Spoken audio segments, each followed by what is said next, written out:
Hey, what's going on? Super excited today to talk about a very specific neuroscience aspect of body-based breakthrough. And I'm really excited because this is probably what makes, for me, body-based breakthrough so valuable, is that it's backed by neuroscience and by tons and tons of research and data that I've been doing now personally, using other people's research, studies, journals, over the last decade that I've been able to now put into and implement specifically into this practice to make it the most impactful and to help you ultimately reach your full potential. So today we're going to talk about attention and how it comes specifically in two different forms, what's called directed attention and undirected attention. And the most important thing is finding the right balance between these two types, and it's crucial for unlocking your true potential. And so the problem is that for so many of us, we're in a world of constant distractions and demands, and it's really easy to lose sight of how our attention affects our ability to critically think and to recharge our minds. And so we obviously have, number one, directed attention. It's exactly what it sounds like. It's like a laser beam of focus.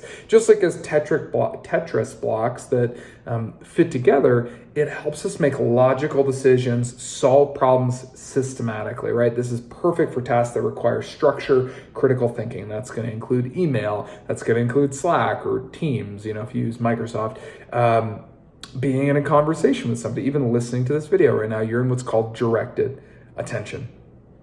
And then on the flip side, on the other hand, we have when I'm taking a nice long road trip, a nice long drive, I'm taking a walk on the beach, I am in the shower, right? I'm on a yoga mat if I'm doing body-based breakthrough, right? We're harnessing the power of what's called undirected attention. So this is, in a sense, we're stepping back away from the problem or the challenge or the opportunity or the thing that I'd like to unpack a little bit deeper, a little bit further. And it's something that even Bill Gates, the Bill and Melinda Gates Foundation, Microsoft clearly, he did, and I believe still does these things called think weeks, where he takes a step back from his work life. And it's a place and a way for us to recharge our batteries, reduce stress, and it really helps aid in our decision making. So it's really the breather that we need in a world of constant focus on directed attention, right? And so clearly the key is not to stop having directed attention or to just do undirected attention. The point is to find the balance, right? It's not even going to be necessarily 50-50,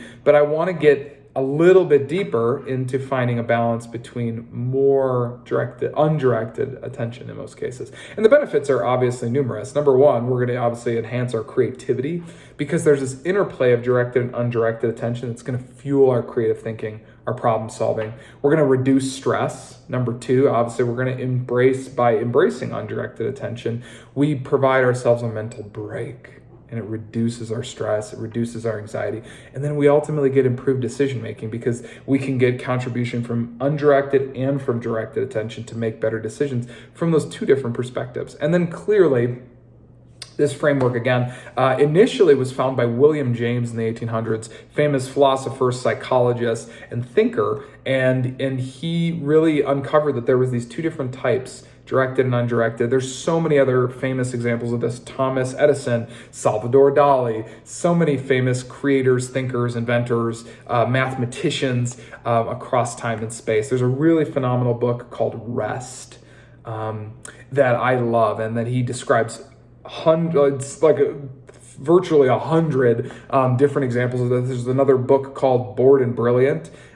So many books about these that are going to help us ultimately create more innovative ideas and decisions. So that's really your call to action today, is spend some time today on a walk. And if you're going to do body-based breakthrough, spend some time on your yoga mat. Spend some time in simple movement. Think about the things that are plaguing you or the things that you'd like to gain a deeper perspective on, and go about it in a really undirected kind of way. So that's the neuroscience. That's one piece of neuroscience for body-based breakthrough. I'm so excited to continue to bring these little nuggets of wisdom of how body-based breakthrough is so impactful for not only productivity and flow, but ultimately helping us reach our full potential. That's it for today. We'll talk to you really soon. Thanks so much.